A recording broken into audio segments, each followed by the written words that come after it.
Hey guys, Matt from eWrench Auto. How you guys doing? This is part 2 of my video series I'm going to be putting out for my A8 2013 A8 with the 3-liter build that I'm doing.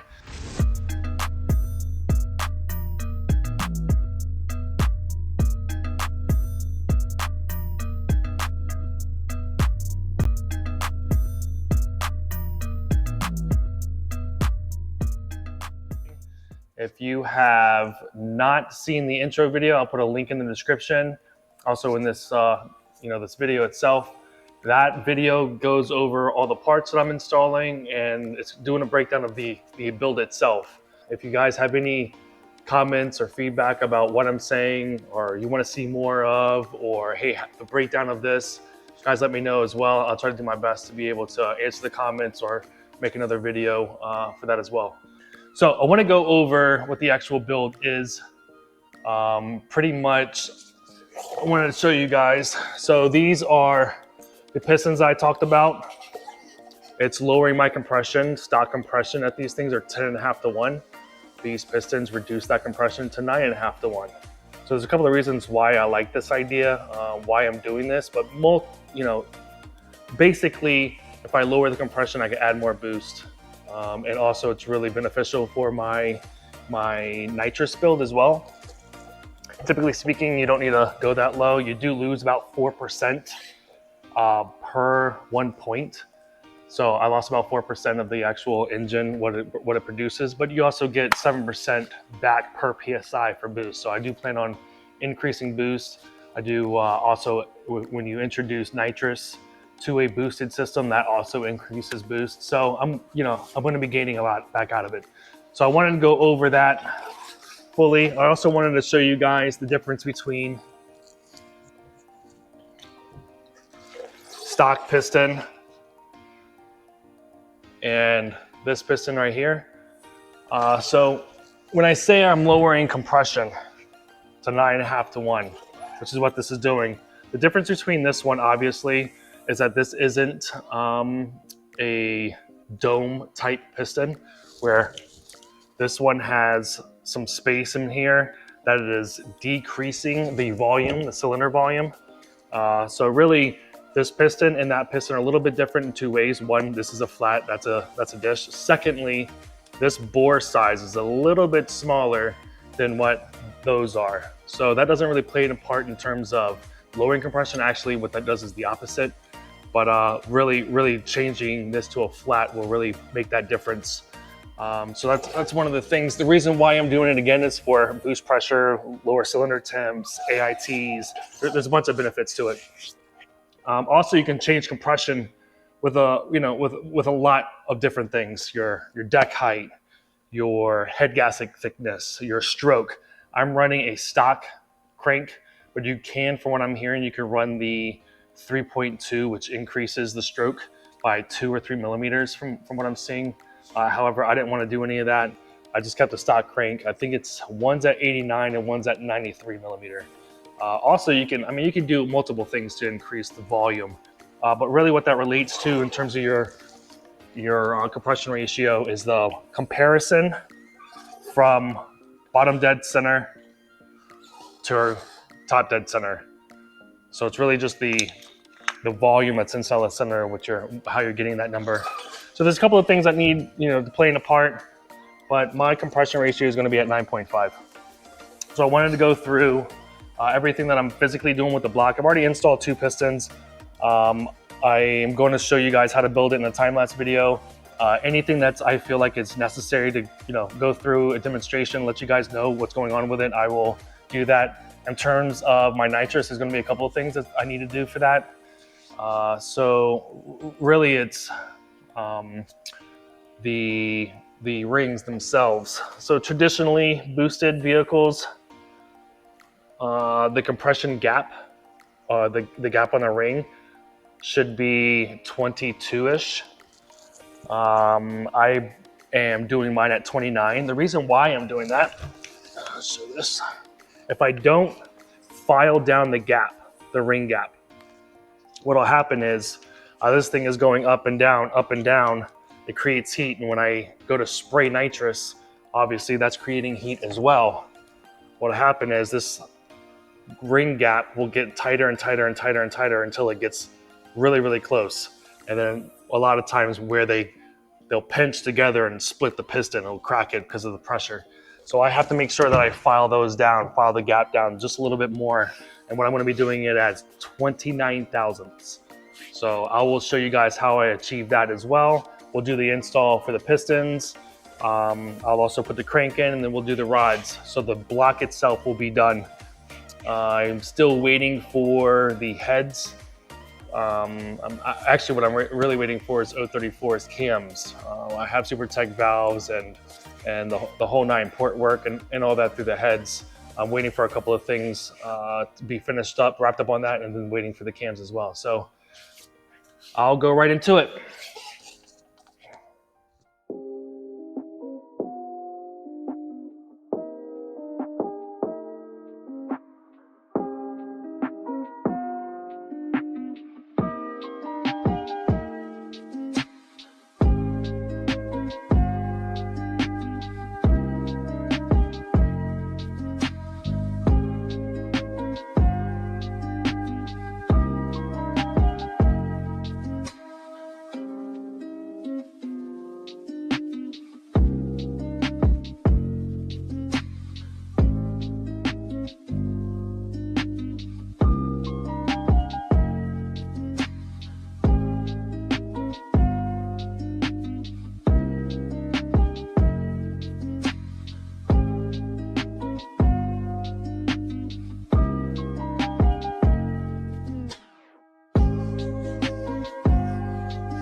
All right, guys, so I have finished the upper and lower compression ring, the top and bottom, first and second, primary, secondary, whatever you want to call them. What I did was I gapped my lower at 18 thousandths and my upper at 29 thousandths.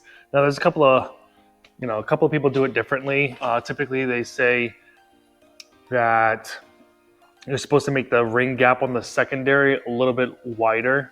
So if I was doing 29, let's say 32 thousandths. But I do this on the 2JZ builds. I usually go a little bit lower because most of your heat generated, the most important gap is going to be at the very top. I'd rather be safe than sorry. Although, if you go too wide, it's not that big of a deal. So if I was shooting for 18 thousandths on the ring gap itself, and I misfiled to 20th or 21 or 22 thousandths, it's not that big of a deal. Really, you don't want them too tight. That's the whole point of this. You don't want them too tight to where it's going to pop a piston. So as long as you don't go 40 thousandths of an inch, you should be okay. That's when you'll start seeing like blow by, especially on the boosted applications. So I have these done. I'm now going to start going my time lapse through all of these. I'm also installing the pistons with this, and I'll show you guys how to use this in a second.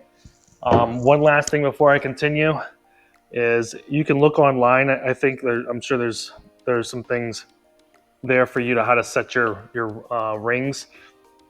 But the gap, you really want them 180 from each other.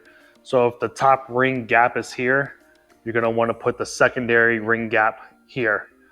Also with the oil rings themselves, you're going to want to, I tend to go either forward and backward, like opposite ends, or you can do them like here and here.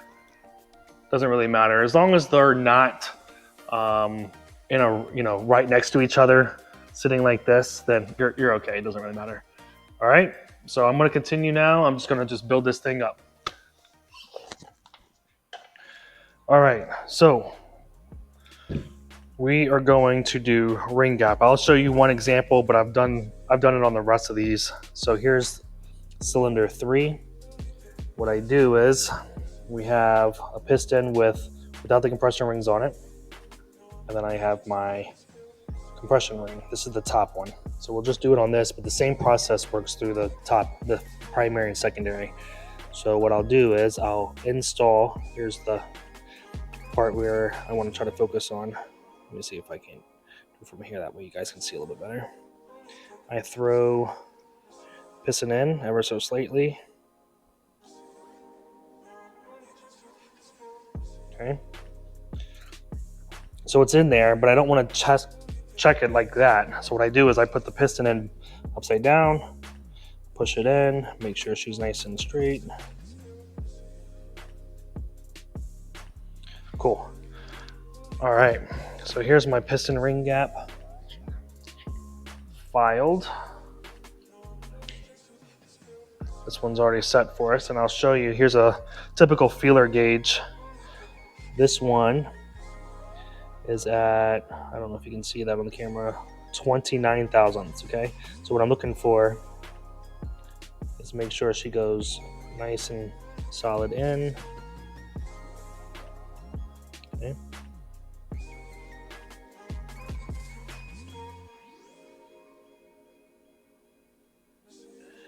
It's a little tricky trying to put this thing in, but all right, so that's right at 29 thousandths. I'm gonna grab a second one that has not been done. Pull this out. This one's ready to go. Here's one that's not. Same thing, we'll put this on. Okay. Put this down through here. Same process. You see how that gap is a lot more narrower. Here's like 22 where it should be if I wasn't boosted, or if I'm boosted no nitrous, and it doesn't even clear, doesn't go in at all. So what we're gonna have to do is file this ring down where the gap is to increase the width at 29 thousandths right there. And I'll show you guys how to do that. So it's really, really easy. You're gonna press it up against here, push, and then you're gonna rotate it all at the same time, okay? So it can be a little tricky, holding it and turning it at the same time. That's okay. We're just gonna do this a couple of times, and then we're gonna take a measurement. Okay? More.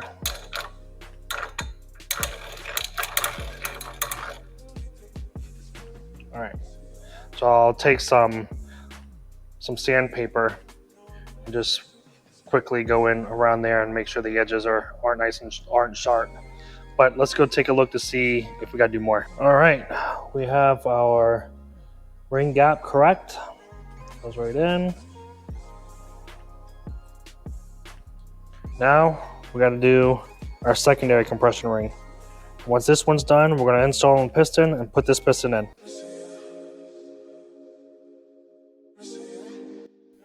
See how it's thinner here and thicker?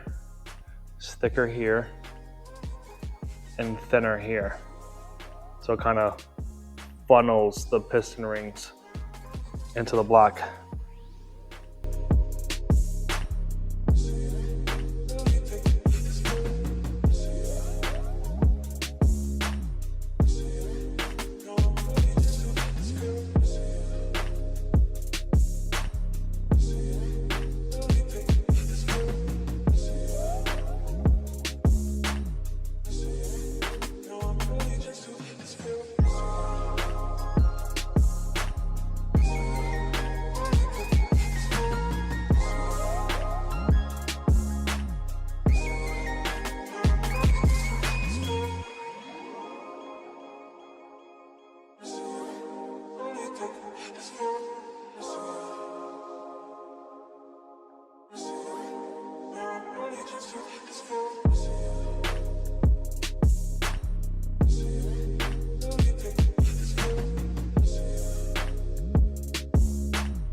All right, guys, just FYI, I'm going to show you what a crank looks like. I don't know if you guys can see that on there, but it says GSBS. That is the color for the specific bearing, main bearing color that you need for your specific crank. So those four those four letters that were on the crank itself, each one means something. You see red, yellow, blue, black. Okay. And then it tells you which one, where it goes. However, for my particular case, again, it doesn't really matter.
All right, guys, we're going to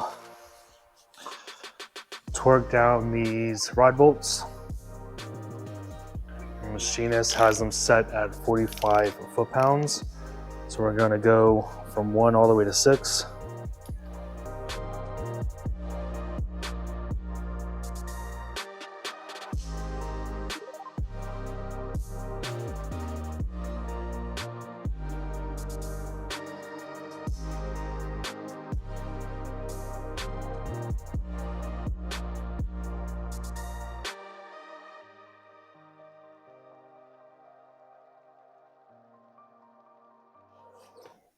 All right, guys, that wraps up this short block video tutorial. I'm currently waiting on 034 cams to put on the heads themselves. I have them ported and polished, valve train, all super tech valves, and everything's all done with the heads. I'm just waiting for the 034 cams to come out, and I'll come out with another video on how to assemble that, put the heads on, and then we'll do a removal and install of everything from one motor to the next.